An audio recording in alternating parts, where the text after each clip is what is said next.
Welcome to Gross Domestic Problem, the podcast that tackles America's biggest and most urgent crisis head on. The economy is on the brink. Americans feel it. But what if the real cause of the squeeze in their bank account, like an iceberg about to sink a ship, was mostly invisible? That iceberg? The national debt. Every episode of this show will be focused on unveiling this slow motion disaster. How do we get here? What happens if we don't get it under control? And what's the least painful way out? And what do we do in the meantime? There is no do-nothing solution, and every solution will require some sacrifice. But refusing that pain for ourselves means handing it on to the future with little to no control over who it hurts. And if you're like us, that's unacceptable. So let's dive in.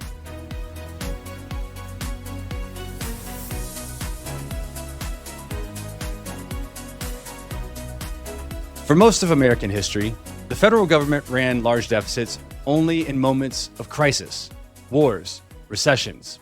You may remember we had a plague recently. When the crisis passes, typically deficits fall again and the economy recovers. That pattern over the last few years has quietly begun to break. Before COVID ever arrived, the United States was already running deficits approaching 5% of the size of the entire economy, while unemployment sat near historic lows. Today, the deficit is closer to 6%. And even though the country is not in a recession, and at least when I wrote this copy 5 days ago, we were not at war.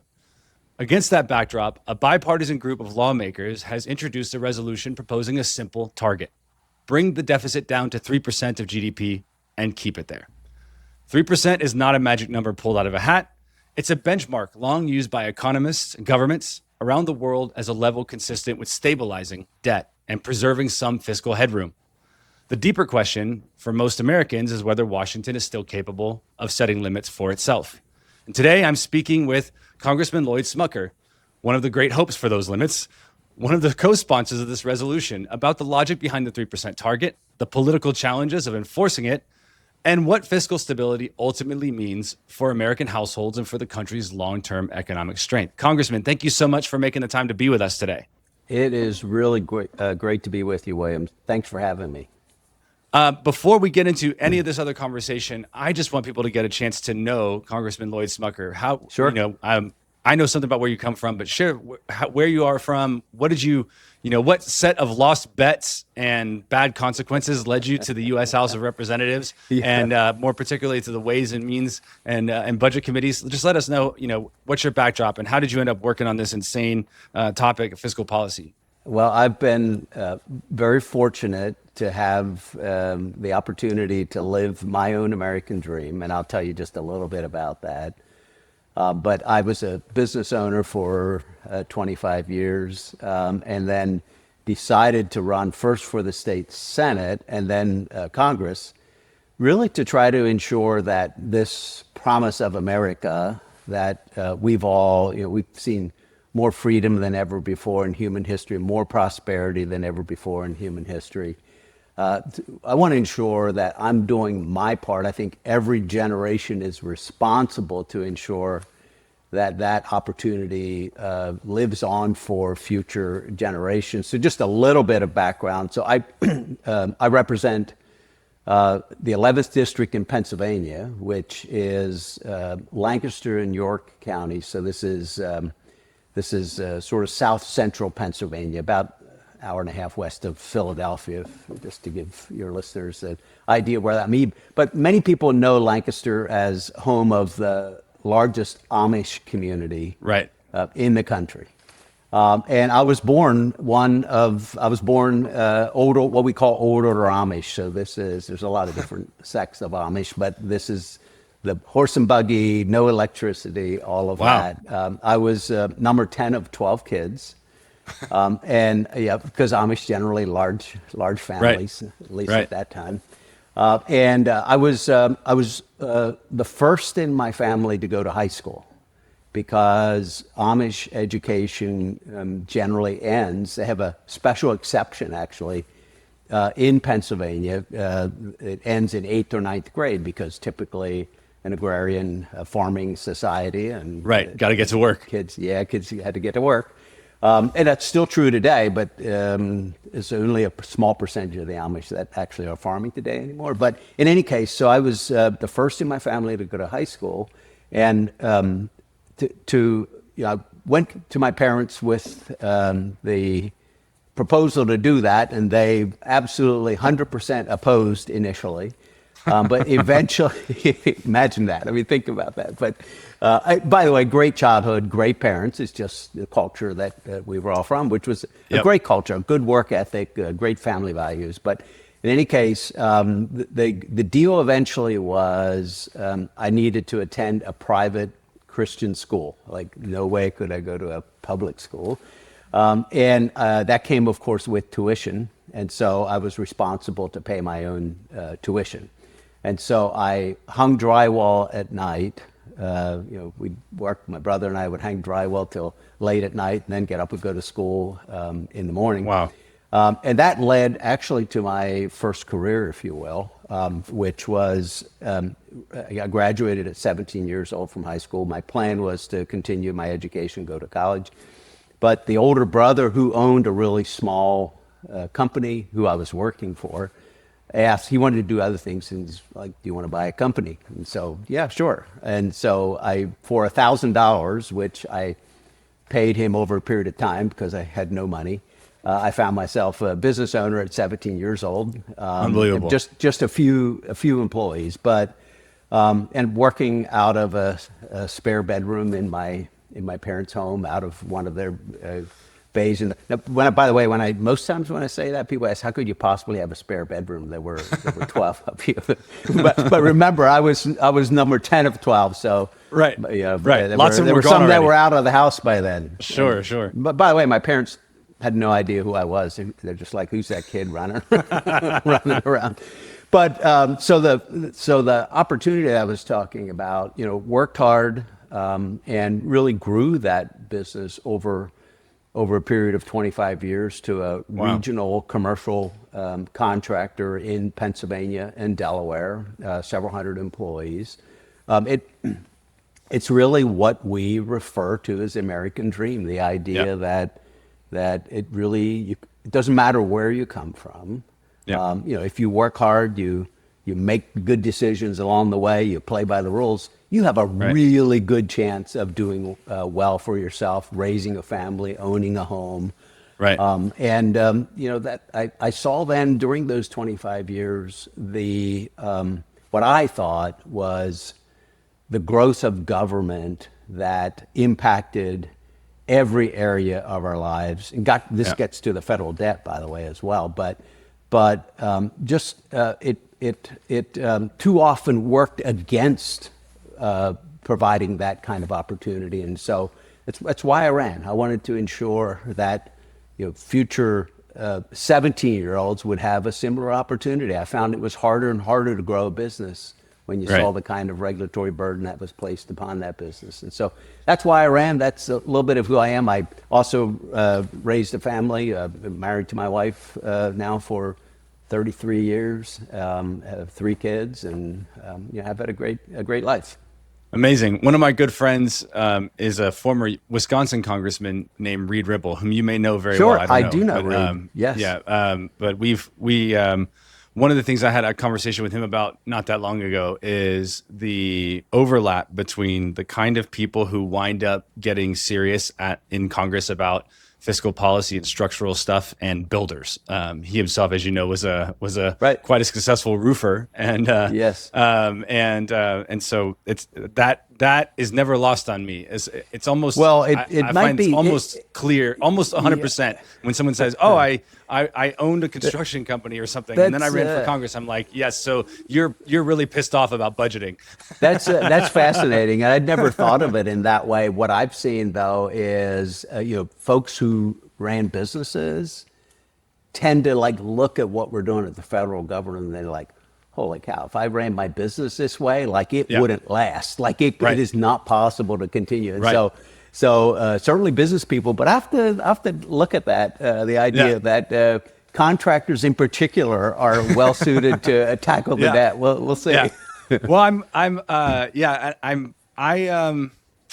I certainly see the sense of it, and I'm glad that you mentioned this about business owners. This is who you're talking to. This is, 75% of the people who listen to my show are entrepreneurs or sort of like middle stage career people who have like large responsibility. They're running business units, even if they don't run businesses, and they're dealing with all of these pressures themselves.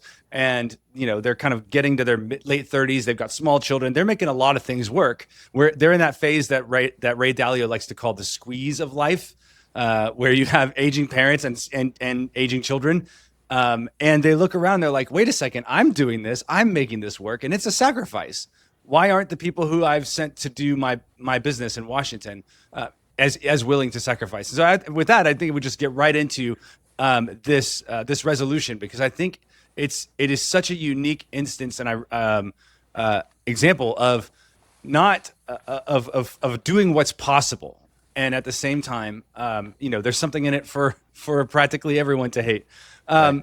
So I want to start with the basic premise of the resolution. 3%, as I said in the intro, that's not a number pulled out of the hat. I think that, I think about the Maastricht benchmark and the European Union formation that bound countries in the European Union to a 3% deficit to GDP as kind of a threshold to stabilize debt. There's obviously debt math that makes this make sense, but I'm curious, given that, we're running deficits of 6% to GDP right now. It's been quite a while since we did it at 3%. What do you like? When you guys started working on the language of this resolution? Why 3%? Why did you settle there? Yeah, so I think everything that you said in regards to 3% as the target is true. And I've spoken with Ray Dalio about this. He, of course, is one who's been pushing the idea of achieving 3% for all of the reasons that you just stated. Secretary Bessent is another one who talked about this even before he became secretary. I've spoken with him about the goal as well. But it's also, those are all the positive things about this as the right marker. It's also a recognition, an acknowledgement that we have failed to put our fiscal house in order for a long period of time. What do I mean by that? Ultimately, we should get to a balanced budget where the deficit is 0% of GDP. Right. And when I first came to Congress, I'm now in my 10th year, we were passing budgets out of budget committee. And we've been doing it ever since, actually, that generally we would pass a resolution, when Republicans were in charge at least, we would pass a resolution that would, if followed, achieved a balanced budget by the end of 10 years. And I forget exactly how many $1 trillion you would have had to save over that 10-year period to get the balance.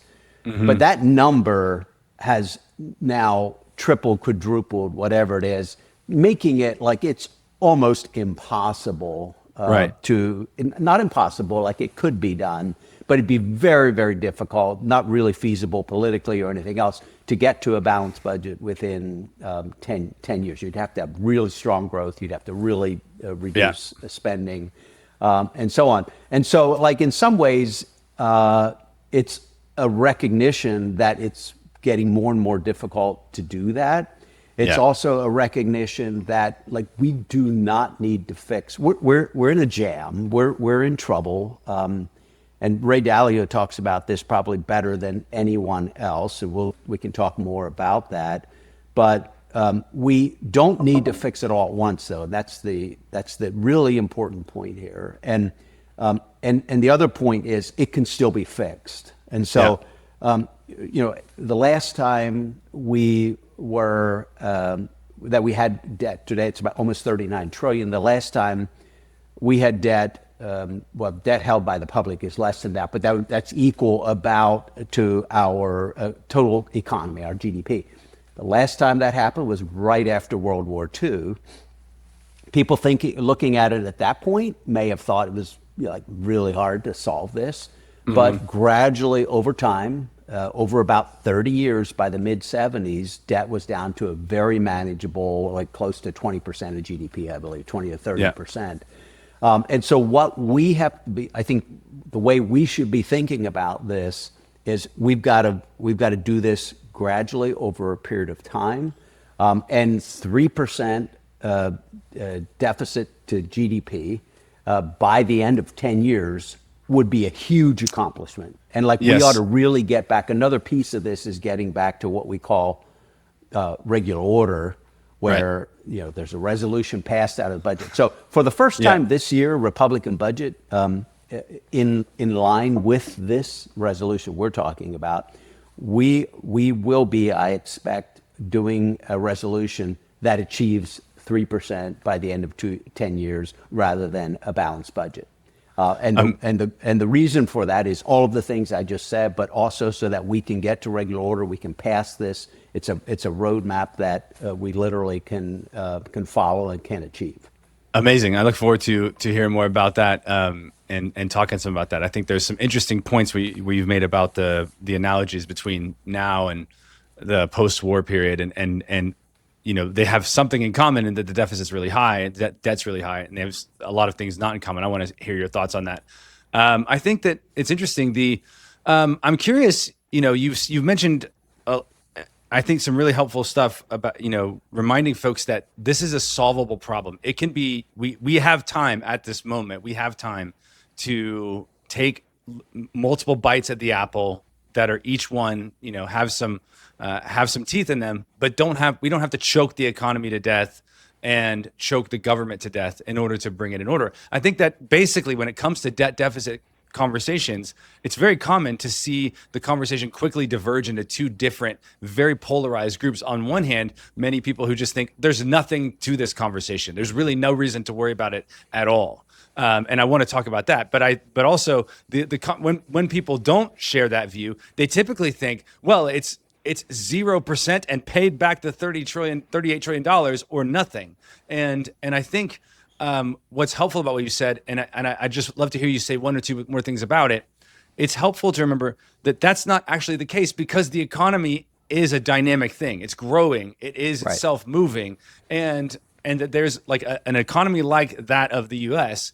is able to withstand, for long periods of time, probably too long for our moral sensibility, but can go on for a long time with high debt, given that debt is stable. Can you say something, just one or two things about the difference between sort of debt stabilization and debt elimination? And given that obviously the first of those is the only one that's politically possible, what are the benefits of it? I mean, what's the difference between stabilization and elimination?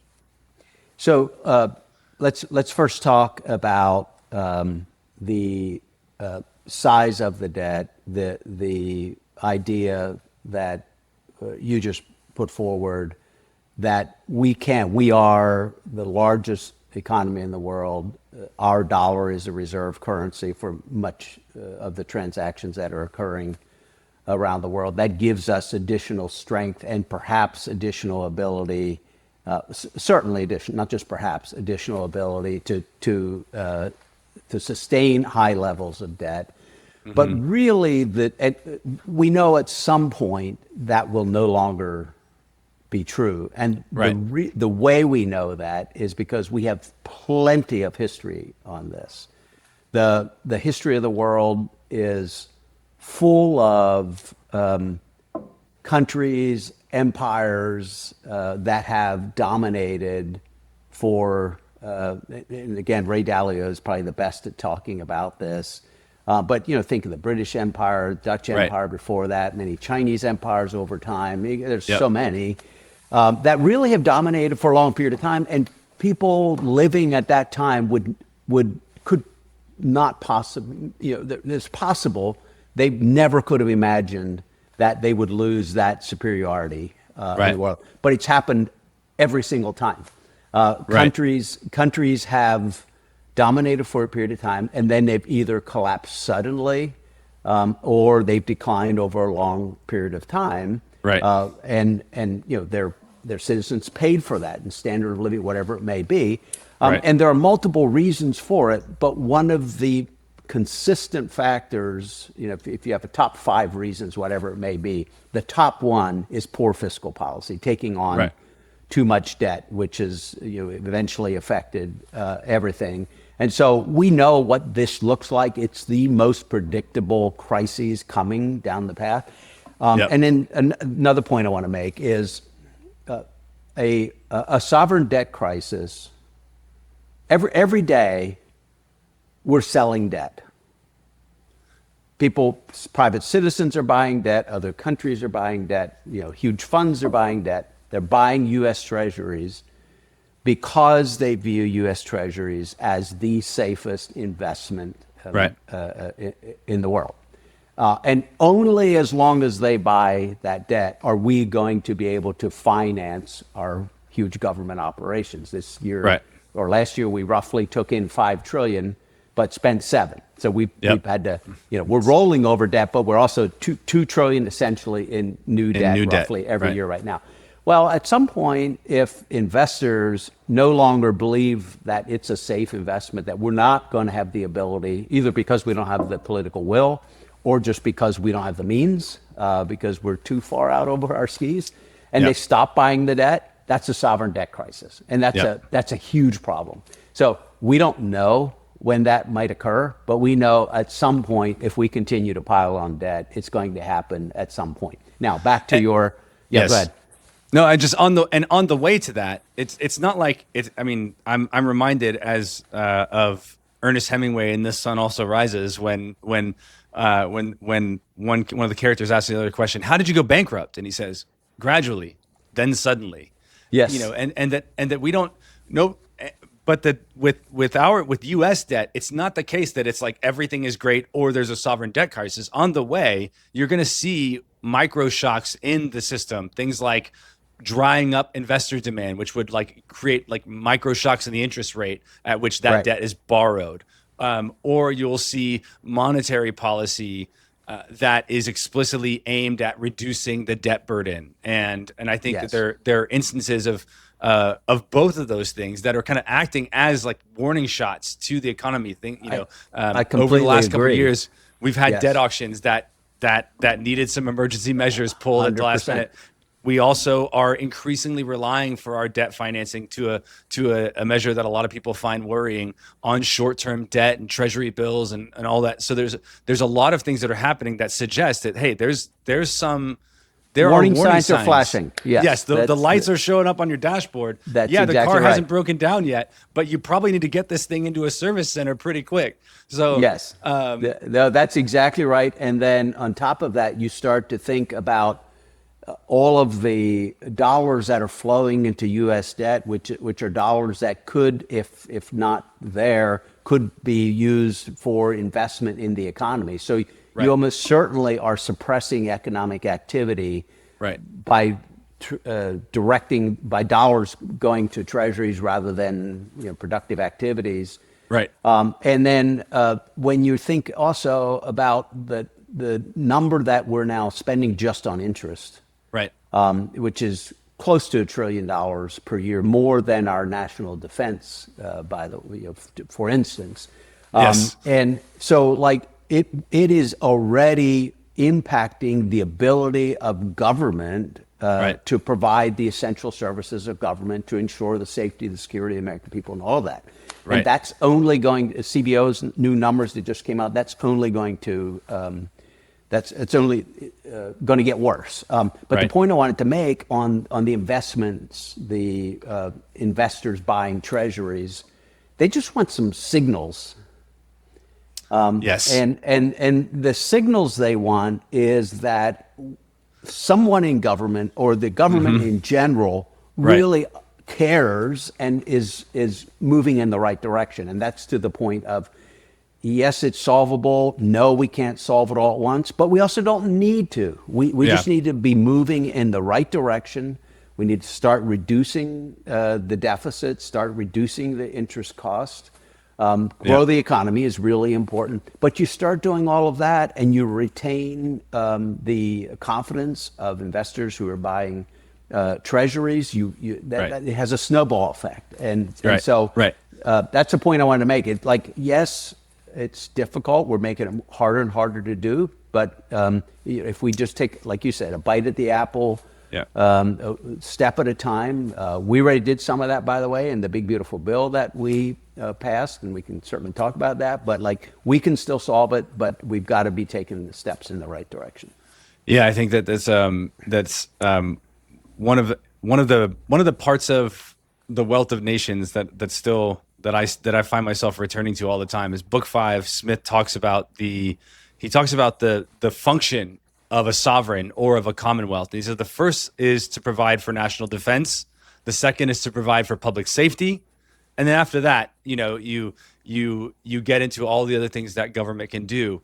But at the moment that right now, the problem with sovereign debt is that when it gets out of control, it can imperil the ability to provide those two basic things, which is that's to your point about the national debt or Right. the deficit overwhelming and interest payments overwhelming our defense spending, and that's not a partisan comment. It's also bigger than Medicare. So whichever of those two things you happen to care about, it's Right. It's, you ought to be concerned about the cost of it. we should be cost. doing something And- about the fact that interest is taking money out of the system's pockets, and it's financing yesterday and not tomorrow.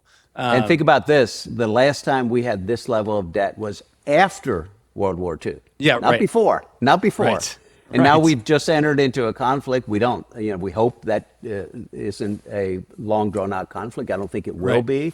But Right. we have the rise of China and other threats. Like, are we really prepared? Our Yes. debt has potential impact on our ability in the event that we do have a broad-scale Right. conflict of some sort. So it's a threat to our national security, the huge debt that we have. I absolutely want to come back to that. You mentioned a few minutes ago that it's something we can do by taking bites of the apple. I think the presumption in that idea is that the bites have to have teeth, or else the apple doesn't yield. And I'm curious.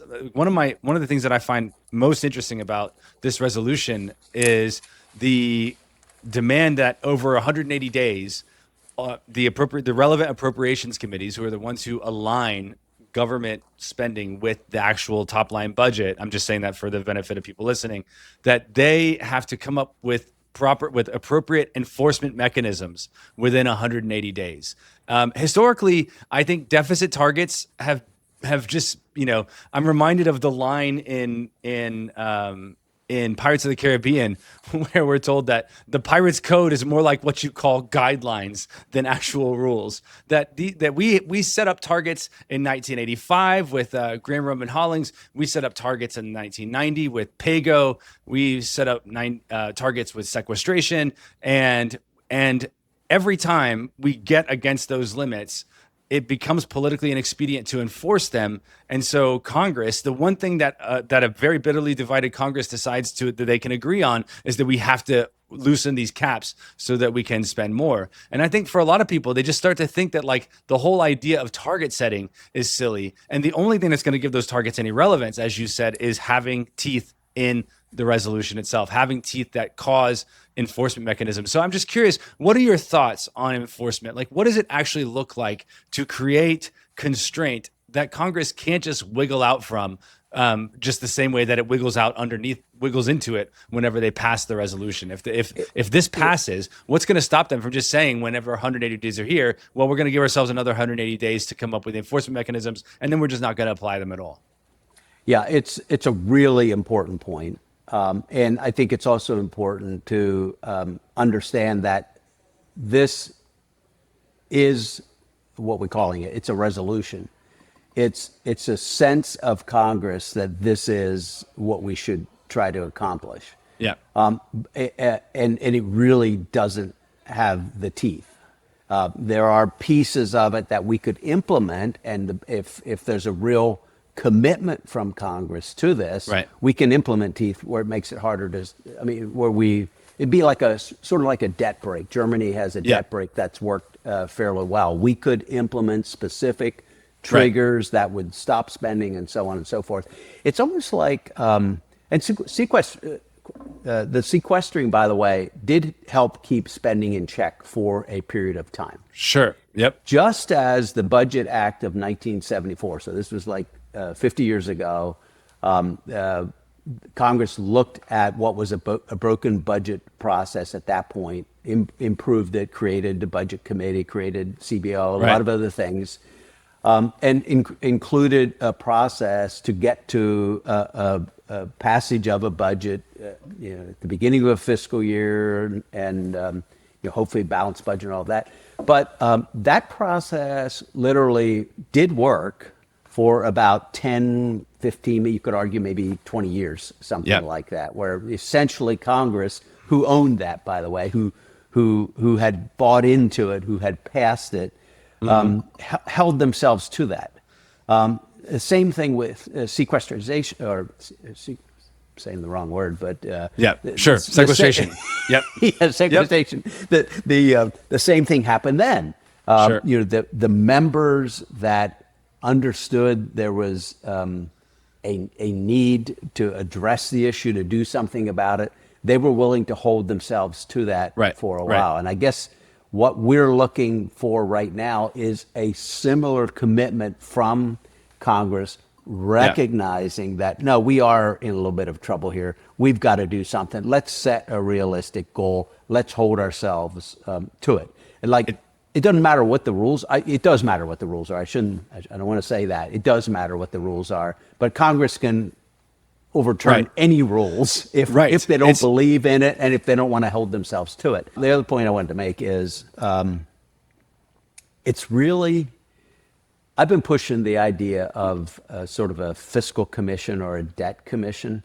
And many commissions don't work. I get that. We've had commissions before. Some have been effective, others, most have not.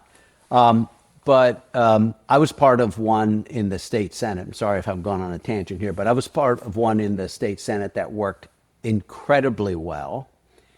And the reason it did was the public engagement that was done as a part of the work leading up to a bill that passed then almost unanimously.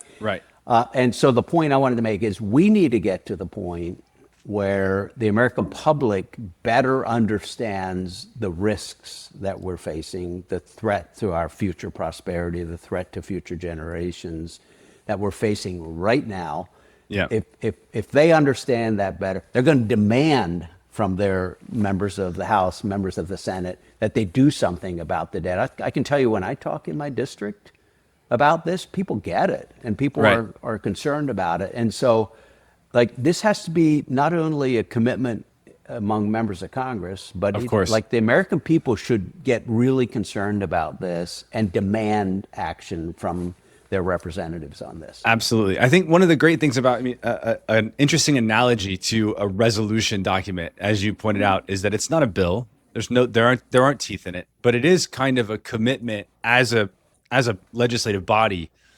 I almost want to describe it as kind of like an internal manifesto. It's like this is what we want to be about. And these are, this is an attempt to reorient our principles and ways of doing business. One of the things that I think is interesting about that, if assuming that that's not a silly idea about how to think about it, is that another thing that Congress could do immediately. It would be no more difficult than getting this resolution passed. That's what I mean.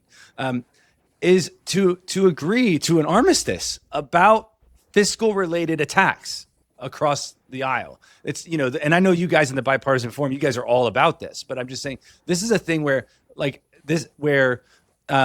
of the issue with the American people, as you pointed out, and them not quite understanding it, is because all of the things that we've put in place to be our warning signs that these things are problems are giving conflicting signals to the public.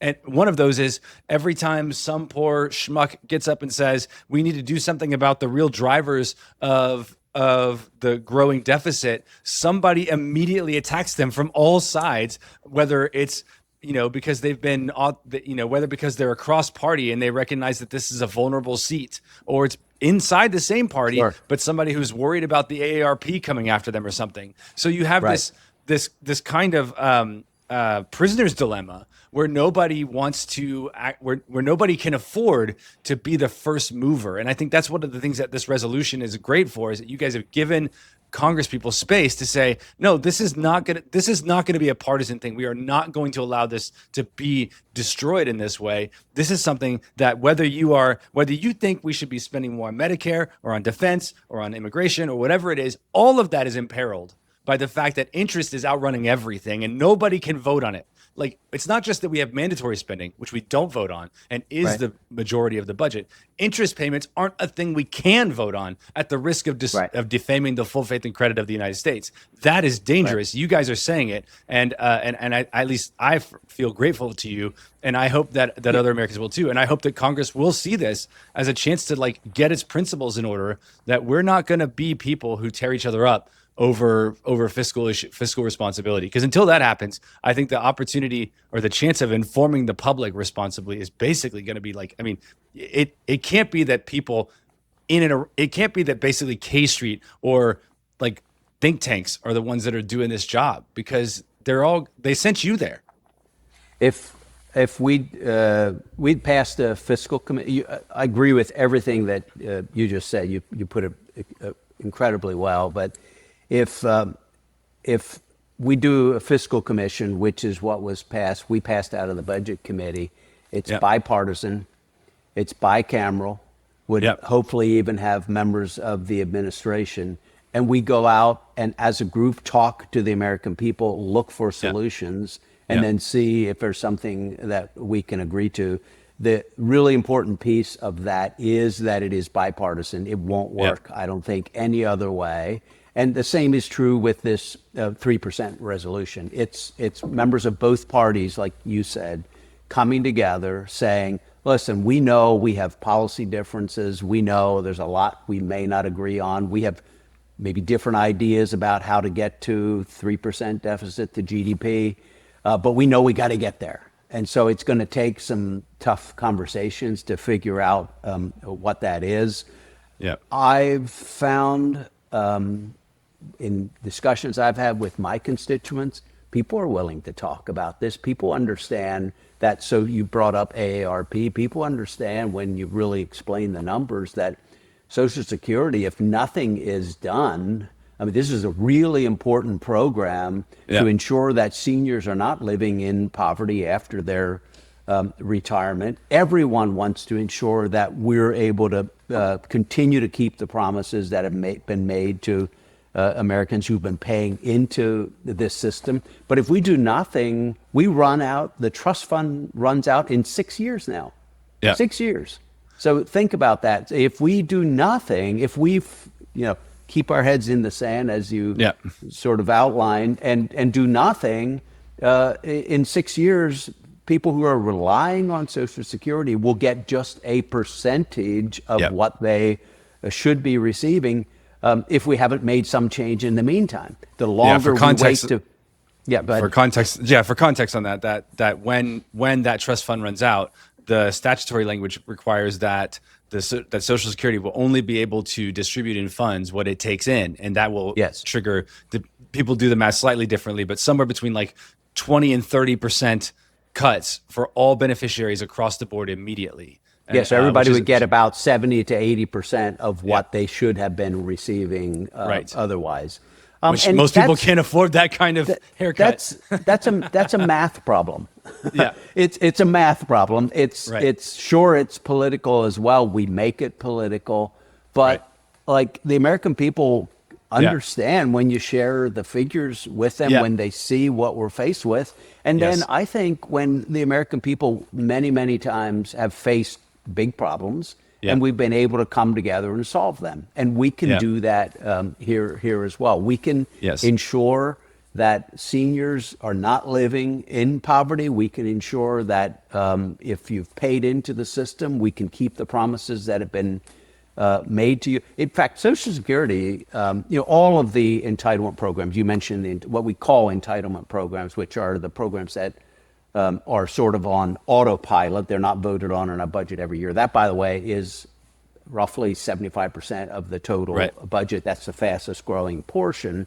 So it has, Medicare, Medicaid, Social Security. Those are the drivers of the debt that can still be resolved if we make changes now, and we can do it in a way that we can still make good on those promises that we made to the American people. But Social Security in particular, I think, again, it's a math problem. If you and I sat and talked about it for 15 minutes, we could probably put together a framework of how you could potentially change some of the dials on it to make it sustainable for long term. And you can do that with Social Security in particular. You can do it and meet almost or exceed most people's expectations, because people who are currently retired, they think when we're talking about changing or saving Social Security, it means they're going to take benefits cuts. No, we don't have to do that. And then young people in my generation think we're never going to get it. So there's anyway. a lot of room to move. Yeah. Yeah, exactly. So we can exceed your expectations. We can exceed the expectations of individuals who are doing it. So we ought to do it because otherwise the system goes broke completely. And math doesn't care about your politics. Yeah. That's right. I'm aware, Congressman, that I'm burning daylight here, and I just want to get. I would be remiss for a lot of reasons, including that the resolution mentions it specifically, talks about the deficit and the increasing deficit and the crowd out effects of deficit spending and interest that we pay on the debt as threats to national security. And right now, with U.S. military members in harm's way. We are suddenly, I'm aware of a couple of different ways that we're already strategizing under constraint. For example, our defense industrial base isn't what it was in the 1930s and 40s. We're dealing with some hardware problems, I think. So we're already building our strategy under constraint, and that constraint will only grow according to the committee, and as the language of the resolution makes clear. So I just want to get from you a few thoughts before we have to wrap this thing up on the relationship in your mind between deficit spending, fiscal profligacy, and national security. What danger are we actually in when it comes to our inability, as you said, to get our fiscal house in order? Well, we've already talked about some of the economic problems. So it's going to affect standard of living for individuals. It will reduce the ability of the government to provide its core functions of government. We've talked about all of that. But also, we mentioned that the last time we were was after World War II, after we had ramped up essentially to save the world, and the world is, an increasingly unsafe place, if you will. Now, I will say this: we are still by far the mightiest military on the earth. I don't have concerns about whether we're going to continue to carry out our mission in Iran, but we never know what's going to happen. There are countries that want to dominate the world, particularly China, and so we need to ensure that we are prepared. I think it was the Joint Chief of Staff during the George Bush administration who said he believed that Admiral Mullen. The greatest threat to the future of the U.S. was its national debt. And so think about it this way. I try to break it down.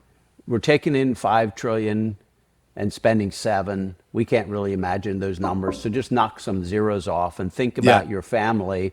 If you took in $50,000 a year and spent $70,000, putting $20,000 on credit cards per year, and then you're faced with a crisis of some sort, would you really have the ability to address that crisis? Of course not. Right. And the same thing, there's potential for the same thing to happen on a national scale. And so I agree with the Admiral that this is one of our greatest threats going forward. I feel good about where we are right now and our military strength and all of that, but we've got to be prepared for whatever may come along, and that potentially is threatened by our huge debt. Among other things, our fiscal picture is part of the scouting report that other countries are going to review. That our enemies, it's public info, it's out there. Many of the countries with whom we could foreseeably have hostilities own our debt. Many of them are divesting from it, but they own it, so they know this picture very well, and that's part of the readiness posture that they are attributing to us when deciding what makes sense to do and what makes sense not to. And and these things don't typically go from 0 to 1,000. They typically go from a ship in the South China Sea going farther than it used to, or a shipping lane that we used to have now being slightly less safe. These things happen at marginal venues, and so marginal differences in capacity matter in the aggregate. Even though, and I'm grateful you said this, I completely agree with you. The supremacy of the U.S. military does not have a real contender in the world, but that's not a law of nature, as you've pointed out earlier in the show, in this conversation. That's been true several times in history. The Romans got out over their skis fiscally and found themselves in a lot of trouble. They couldn't pay their soldiers. That's literally the currency devaluation began with the Romans. Yes. As you pointed out, England. And I think England, specifically as regards this conversation, England in the 1930s was slower than they wanted to be to rearm because they didn't have the fiscal headroom to do it. And so where we're sitting now and where we're sitting 20 years from now don't have to, by some law of nature, be the same place. And I think people who care about, who recognize that a world with American superiority, for all of its flaws, is better than a world without it, they need to know that they are themselves, just by virtue of holding that opinion, deeply invested in our fiscal policy situation. And for that reason, they, as well as I and every other American, owe the Congress people who are taking this question seriously enough to enter it into their own rule book, a debt of gratitude. And with that said, Congressman Smucker, I want to give you the last word here. But before I send it to you, just wanted to say thank you for the work you all are doing. And thank you for coming on here to talk about it. So I'll go ahead and give you the last word of the show. Thank you. I really appreciate the opportunity. I have very much enjoyed this discussion. You are on the right path to highlight the fiscal trajectory that we're on, the fact that we can still solve that, but we've got to come together and do that. Just very quickly to your point, some economists talk about it as fiscal space. Right. How much space, how much ability do we have, if needed, to take on additional debt to solve some crisis that we're faced, and that we know that space is declining. But I'll go back to where we started. This is the most predictable problem you could possibly have. We know where this ends up if we don't change course. We don't know exactly. I think Ray Dalio has talked to us. I've had many conversations with him about this. He thinks we have just a few years before there's some kind of economic crisis. Other economists think we may have more time, but no one really knows. And so the fact is, if we take it seriously now, this is still solvable. We can do it over a period of time. We can continue to have a country that continues to be prosperous, continues to provide the kind of opportunities that we've had for our kids, for our grandkids, and for future generations. And so I'm so happy that you're out. This is a great name for your podcast, by the way, and the fact that you're having these discussions is really great, and I appreciate so much the opportunity to be part of it. Well, thank you for joining us here today. Thank you. Thanks for listening. If you enjoyed today's episode, leave us a 5-star review on your favorite podcast platform, and don't forget to subscribe to the show. Want to dig deeper? Follow us at millennialdebt.org for more insights, updates, and ways to be part of the solution. Thanks for listening.